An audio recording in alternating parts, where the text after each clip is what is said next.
cada um dos seus lugares, virar para frente e prestar atenção aqui.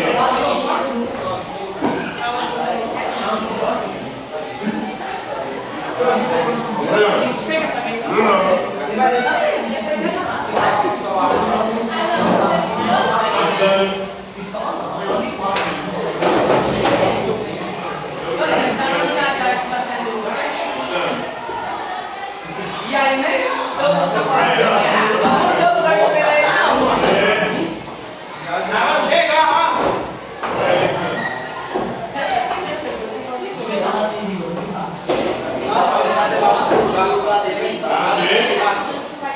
Chega. Vem pra frente, Gustavo. Dá mais.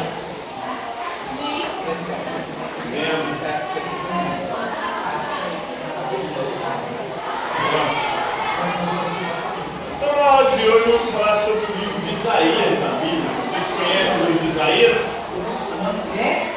O livro de Isaías da Bíblia?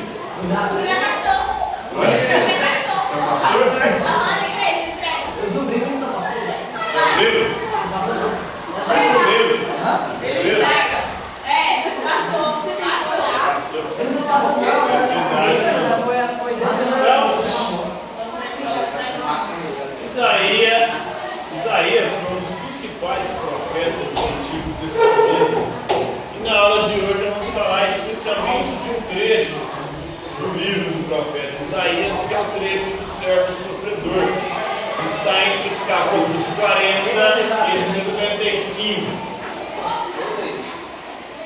Isaías, o livro de Isaías, costuma ser dividido em 3 partes. E somente a primeira teria sido propriamente escrita pelo profeta Isaías. As outras 2 provavelmente foram escritas por outros autores posteriores que remeteram o escrito ao profeta, porque de alguma forma vem de encontro às ideias e à linha de pensamento do profeta. E no trecho que vai falar sobre o servo sofredor, que é um trecho que os cristãos usam bastante para se referir a Jesus Cristo, como se fosse uma profecia prevendo a vinda de Cristo. Cristo queria sofrer a sua paixão, morrer, ser crucificado pela salvação da humanidade. Assim os cristãos interpretam nesse trecho do livro do profeta Isaías. Mas, segundo alguns estudiosos, esse servo sofredor teria sido o rei Ciro. O rei Ciro, que ajudou a libertar o povo judeu, o povo hebreu, o povo de Israel, do domínio babilônico. Ele teria sido a figura ali do servo sofredor. Outros interpretam o servo sofredor como o próprio povo de Deus, que durante toda a sua marcha histórica sofre de alguma forma para salvar a humanidade. Então, certamente ele tomou sobre si as nossas enfermidades e sobre si levou as nossas doenças. Silêncio. Aonde? Agora não sabemos quem tomou sobre si as nossas enfermidades, as nossas doenças e as carregou. Se Jesus Cristo, como querem os cristãos, se Ciro, como querem alguns historiadores, ou se o próprio povo hebreu, o povo de Deus, sofrido. O próprio Israel sofreu durante boa parte da sua história, primeiro na escravidão do Egito, depois sob o domínio babilônico, depois sob o domínio romano, na Idade Média sob o domínio cristão, no nazismo sob o domínio dos alemães e de Hitler, dos racistas, arianos. Então, é um livro que trata sobre o sofrimento e sobre como o servo de Deus não tem garantia alguma nesse mundo de ter uma vida boa, apesar da teologia da prosperidade pregar por aí que o cristão, o fiel, que é aquele que resolver seguir a Deus, terá uma vida financeira abençoada, abastada, sem doença, cheia de riqueza. com uma família numerosa? Agora não.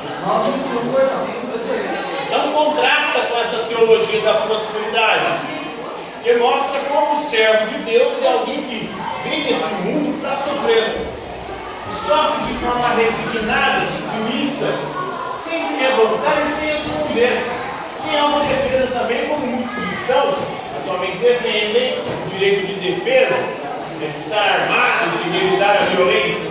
O cristão retratado, ou o servo de Deus retratado em Isaías, é alguém que apanha resignado, que não reage, que é torturado, que é sacrificado para a honra e glória de Deus.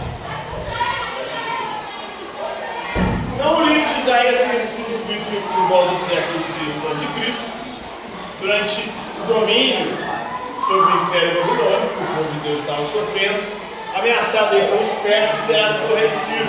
Ciro teria libertado o povo de Deus do domínio babilônico. O servo sofredor, quem foi? É um personagem metafórico, que simboliza o sofrimento dos israelitas. Para alguns, para outros, rei Ciro, para os cristãos, é a profecia da vida de Jesus para salvar a humanidade.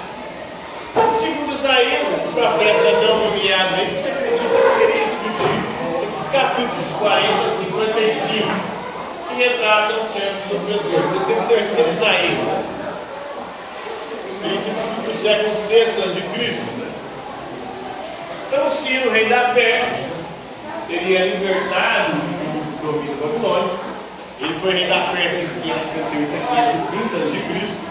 Ele é visto pelo segundo Isaías e seus discípulos como um salvador e um pastor de Javé, ou de Jeová, de Deus. Por quê? Porque ele liberta o povo do domínio, do exílio da Babilônia, do Império Babilônico. Então, é um livro que trata sobre o escolhido de Deus. O escolhido de Deus é alguém que vai passar por muito sofrimento. E aí essa é a contradição, porque hoje se prega que o cristão não vai passar por tribulações e sofrimento. Pelo contrário, o cristão terá uma vida próspera, cheia de riqueza, sem doenças, porque Deus cura, Deus abençoa e dá bens. Deus faz tudo bom, dá família numerosa, esse servo sofredor é uma figura misteriosa, ensinada por Deus, passa por muito sofrimento, e os cristãos interpretam como o próprio Jesus Cristo, e como prefiguração também do sofrimento cristão nesse mundo, que é um vale de lágrimas, onde nós viemos para sofrer, e o sofrimento desse mundo aqui será pelo bem da nossa própria salvação. À medida que nós sofremos, nós purificamos e pagamos pelos nossos pecados, para que assim possamos posteriormente ser salvos. Então Isaías é um dos 7 profetas do Antigo, do Velho Testamento. Também foi pintado por Michelangelo, no início da modernidade, quando era cientista, na Capela Sistina do Vaticano. Ele pintou o Isaías entre 1508 e 1512. Isaías em grego é Esaias. E na pintura do Michelangelo deve ter um livro do próprio Isaías de par de braço. O servo sofredor é chamado por Deus para ser, porque ele foi escolhido pelo próprio Deus. Esse servo pode ser conhecido, pode ser o povo de Deus, pode ser Jesus Cristo para os cristãos, mas só que ele foi rejeitado, todo mundo, ninguém o aceitou. O servo sofredor é o próprio Jesus Cristo também, que foi rejeitado. O servo sofredor não se defende. Olha, a gente uma defesa, o direito de andar armado no cristão, vai totalmente contra o próprio Jesus Cristo, contra o próprio servo sofredor de Isaías, contra os discípulos, dos apóstolos, dos 12, fora Judas que traiu e teria se enforcado, os outros 11, dos 11, 10 morreram martirizados, e não pregaram revolução, nem defesa, nem atacar os outros, matando os inimigos, nada disso. Sofreram, resignados, aceitaram o martírio. Muito teria morrido de velhice foi João. Paulo foi degolado, Pedro tinha sido crucificado de cabeça para baixo, André teria sido crucificado em forma de giz, outros morreram arrastados, apedrejados. Então, o modelo de santidade do cristianismo primitivo, mais próximo de Jesus, era o modelo de martírio. Dar a vida pela causa do Evangelho, pela boa nova, como símbolo de amor pela humanidade, como símbolo de amor a Deus, e como também resignação e aceitação como pena pelos pecados. Então o servo sofredor é chamado para espalhar a mensagem da salvação. Deus queria salvar o seu povo, mesmo diante de tanto sofrimento. Então ele permite ser ferido por causa de transgressões dos outros. Então ele está pagando o pecado seu próprio, assim como também o pecado dos outros. Aí Jesus Cristo teria carregado os nossos pecados nas costas, as nossas enfermidades, as nossas doenças. Então o seu sofrimento é uma expiação pelos pecados da humanidade. Então quando nós sofremos, nós estamos expiando, pagando pelos nossos pecados e pelos pecados da humanidade, de alguma forma. Então, para os cristãos, Jesus Cristo seria esse servo sofredor, o Salvador, que é um servo que resignado aceitou a sua sina, o seu destino, para que assim pudesse salvar a humanidade. A face de Cristo, o livro de Isaías, ele contém tantas referências messiânicas ao próprio Jesus, que às vezes ele é chamado pelos estudiosos de um quinto evangelho. O que ele fala ali é o que acontece posteriormente com Jesus Cristo, a sua paixão,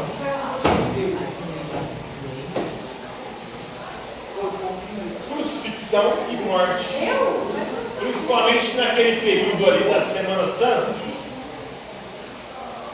Mas no domingo de Ramos que ele entra gloriosamente em Israel, gloriosamente também não, né? Ele vai de domingo, mas depois começa o processo perseguição a ele, até que na quinta-feira da paixão ele é preso, torturado durante a noite inteira.